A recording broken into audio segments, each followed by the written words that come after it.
Kaya mo bang wala ako? Kaya mo bang di mo ako kasama?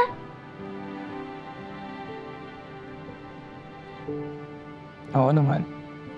Pwede naman tayo magkita after class, diba?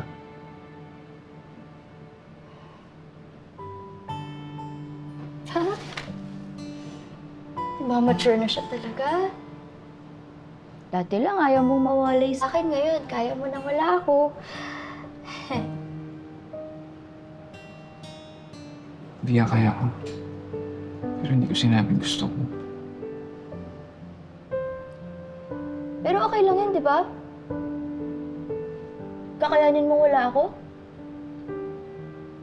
Saka hindi naman ibig sabihin hindi na tayo magkaibigan, di ba?